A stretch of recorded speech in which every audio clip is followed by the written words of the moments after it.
नमस्कार। Beyond abacus की अद्भुत दुनिया में आपका स्वागत है। मैं आपका होस्ट डॉक्टर प्रकाश होंगे। बियॉन्ड एबिकस में हम सिर्फ मैथ्स को पढ़ने पढ़ाने के अलावा भी उसके रिलेटेड काफ़ी सारी चीज़ें करते हैं। जैसे कि आप इस प्लेलिस्ट में देख सकते हैं, हमारे पास एक वीडियो सीरीज़ है जिसका नाम है MCC या मैथ कोर कॉन्सेप्ट्स। इसमें अलजेब्रा, ज्योमेट्री और अरिथमेटिक और लॉजिकल रीजनिंग, इसके हम बहुत बेसिक टॉपिक्स पे शॉर्ट वीडियोस लेके आ रहे हैं, जो आ चुके हैं बहुत सारे आ रहे हैं, जो कि आपके कंसेप्ट क्लियर उसमें करेंगे। सेकेंड एक सीरीज़ है SST सपोर्ट सिस्टम टूल्स या टॉपिक्स, जिसमें हम ये बता रहे हैं कि जैसे एजुकेशन साइकोलॉजी के टॉपिक्स ले रहे हैं और मेमोरी, लर्निंग, ये सब जो साइकोलॉजी के टॉपिक्स हैं, इनके ऊपर आपको काफ़ी कुछ पढ़ने को मिलेगा। मल्टीपल इंटेलिजेंसेस, इस तरह की बातें मिलेंगी जो कि आपको एक अलग एंगल देंगी। अगर आप एक पेरेंट हैं या अगर आप एक अनट्रेंड टीचर हैं तो बहुत सारी साइकोलॉजी की बातें आपको उसमें पता चलेंगी। तीसरी सीरीज है जिसका नाम है GIM, guaranteed improvement in maths, जिसमें कि हम एक सीरीज ऑफ वीडियोज़ है जिसमें आपको पता लगेगा कि बच्चे मैथ्स में क्यों कमज़ोर होते हैं, उसके प्रमुख कारण क्या होते हैं, उसमें हमारी एक्सपर्टीज़ क्या है और वो उसको कैसे ठीक कर सकते हैं। आपको उस सीरीज़ में काफ़ी कुछ मिलेगा। साथ ही रील्स हैं, बहुत सारे, करीब 200-250 रील्स हैं, जिनमें आपको काफ़ी एक 30 सेकेंड के, 1 मिनट के ऐसे शॉर्ट वीडियोज़ और रील्स में आपको मैथ्स के माइक्रो टॉपिक्स क्लियर होंगे। तो इस तरह से हमारा प्रयास है। और ये जो आप सीरीज़ अभी देख रहे हैं, जो वीडियो आप देख रहे हैं, इस सीरीज़ का नाम है HOTS या हायर ऑर्डर थिंकिंग स्किल्स। इस सीरीज़ में हमने ये प्रयास किया है, एक वीडियो आप नीचे देख सकते हैं, इंट्रोडक्टरी वीडियो है, जिसमें पूरे वीडियो में मैंने यही बताया है कि हायर ऑर्डर थिंकिंग स्किल्स क्या है और उनकी क्या महत्ता है न्यू एजुकेशन पॉलिसी में, और इस तरह से जहाँ भी हम जा रहे हैं उस जगह उसका क्या महत्ता है, उसको क्यों जोर दिया जा रहा है, ये उसमें विस्तार से बताया है। तो उसको देखिए, उसके बाद ये देख लीजिए या इसको देख के वो देख लीजिए, तो आपको पूरा एक विजन आएगा कि why this is extremely important. दूसरा हमारा प्रयास है पूरे बियॉन्ड एबिकस के पूरे प्रोजेक्ट में ये सारी जानकारी आपको बिल्कुल नॉन टेक्निकल लैंग्वेज में, बिल्कुल रोज के एग्जाम्पल से, जीवन से संबंधित एग्जाम्पल लेके बताई जाए, साथ ही हिंदी में बताई जाए, ताकि ज़्यादा से ज़्यादा लोगों को पता चले और गणित के प्रति एक डर निकले और एक अवेयरनेस भी क्रिएट हो। तो चलिए देखते हैं आज हमारे पास क्या है प्रॉब्लम सॉल्विंग अप्रोच में। इसके पहले मैं आगे बढ़ूँ, निवेदन है कि कृपया चैनल को सब्सक्राइब करें, वीडियो को लाइक करें और शेयर करें। ये सब हम अभी के लिए कर रहे हैं। तो आइए देखते हैं what is problem solving approach, ये क्या होती है और ये हायर ऑर्डर थिंकिंग स्किल क्यों कहलाती है।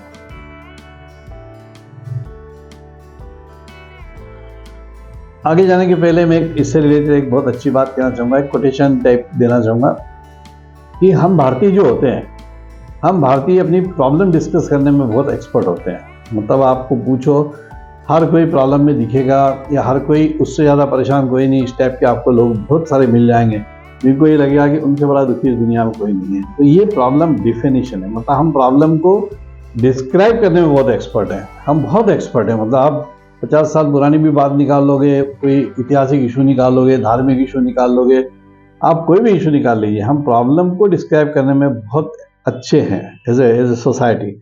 लेकिन प्रॉब्लम को सॉल्व करने में हमारी रुचि भी कम होती है, हमारा एक्सपोजर भी कम होता है और हमारी अप्रोच बिल्कुल भी नहीं होती है। इसलिए प्रॉब्लम सॉल्विंग अप्रोच जो है, ये एक ऐसी मेथड है या एक काम करने का तरीका है जो आपको एक प्रॉब्लम को डिफाइन करना, उसको सॉल्व करना, उसके वो सब बताएगा। चलिए देखते हैं। सबसे पहले क्या है, आइडेंटिफिकेशन ऑफ द प्रॉब्लम। ये स्टेप 1 है। ये स्टेप 1 में आपको सबसे पहले एक आइडेंटिफाई करना पड़ता है कि मेरी प्रॉब्लम क्या है। मतलब क्या मेरी प्रॉब्लम ये व्यक्ति है, क्या मेरी प्रॉब्लम इसके विचार है, क्या मेरे व्यक्ति इसका बिहेवियर है, क्या मेरी प्रॉब्लम क्या है। मतलब किसी के साथ अगर आपका प्रॉब्लम है, किसी आदमी के साथ, किसी व्यक्ति के साथ, तो आप सोचो अच्छे कि ये व्यक्ति पर्सनली प्रॉब्लम है या इसकी हैबिट्स मेरे लिए प्रॉब्लम है, इसकी सोच मेरे लिए प्रॉब्लम है, क्या प्रॉब्लम क्या है। तो इसलिए आइडेंटिफिकेशन ऑफ प्रॉब्लम, जब भी आप प्रॉब्लम सॉल्विंग अप्रोच में अच्छे हो जाते हैं या प्रॉब्लम सॉल्विंग अप्रोच आपको समझ में आ जाती है, तो आप काय में अच्छे हो जाते हो, आप प्रॉब्लम आइडेंटिफाई करने में अच्छे हो जाते हैं कि आपके समझ में आ जाता है कि भाई ये प्रॉब्लम है।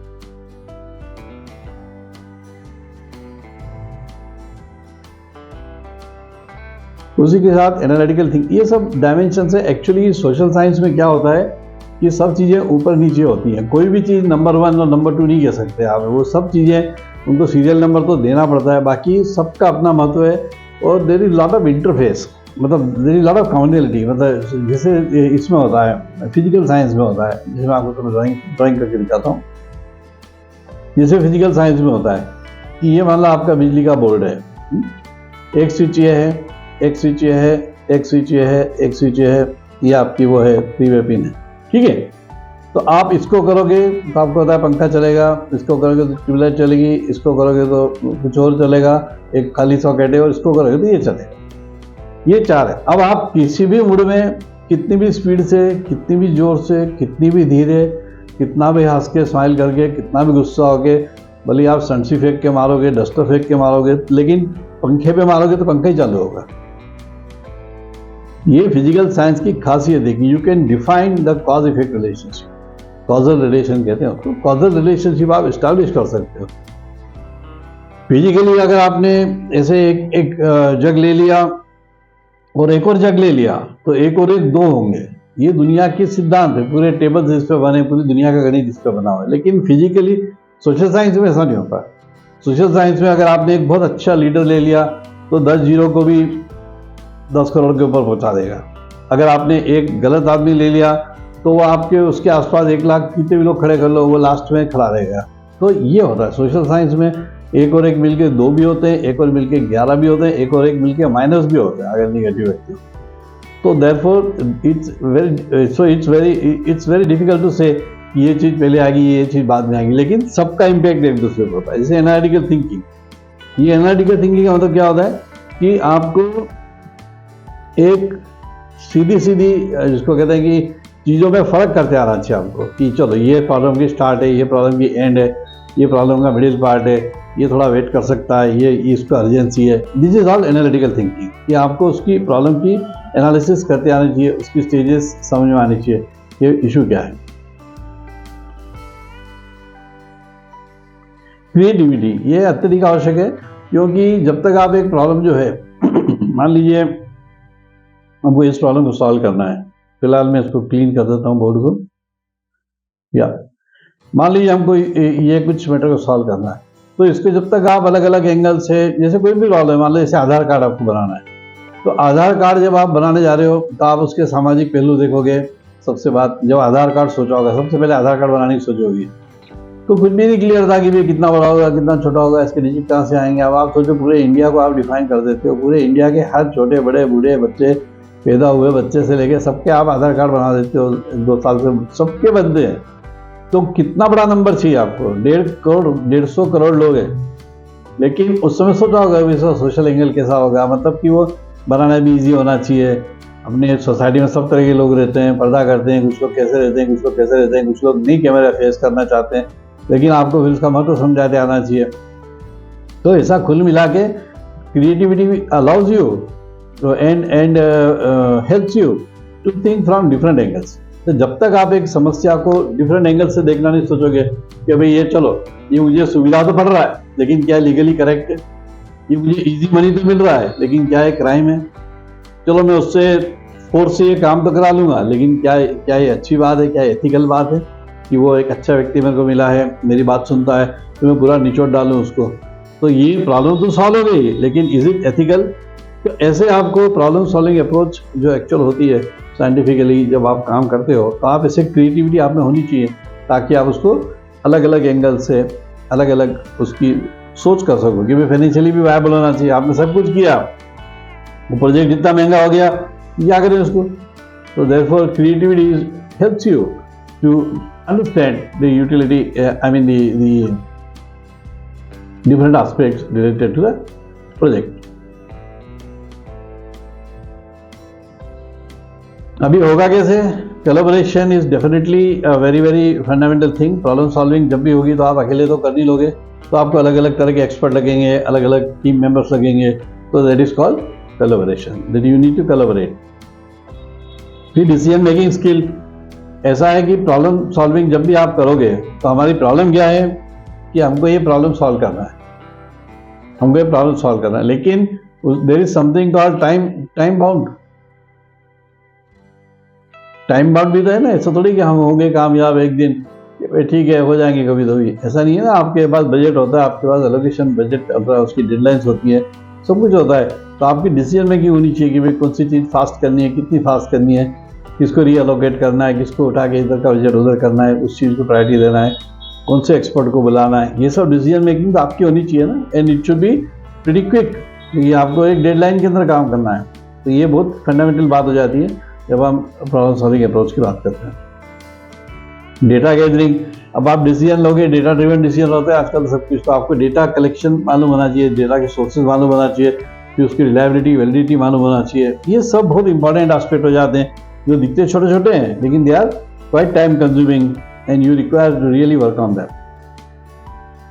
रिस्क असेसमेंट हम कर रहे हैं, कोई भी प्रॉब्लम कर रहे हैं, इसीलिए हम जिसको कहते हैं प्रोटोटाइप बनाते हैं।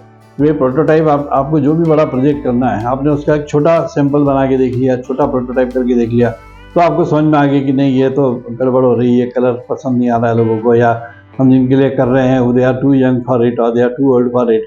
तो ये रिस्क असेसमेंट आपकी एक सिंपल साइज पे हो जाती है। ये प्रॉब्लम सॉल्विंग अप्रोच में बहुत ही फंडामेंटली आपको मदद करता है। ये आपको एग्जैक्ट पता होना चाहिए कि ये मतलब ट्रेडिंग ऑफ कहते हैं इसको, कि भाई ये खर्चा करके ये करके ये इतना रिस्क है तो ठीक है, ये मैं अफोर्ड कर सकता हूँ, ये मैं नहीं अफोर्ड कर सकता हूँ। लाइक आई कांट अफोर्ड कि सब कुछ किया और पब्लिक ही खुश नहीं है, तो क्या मतलब है उसका।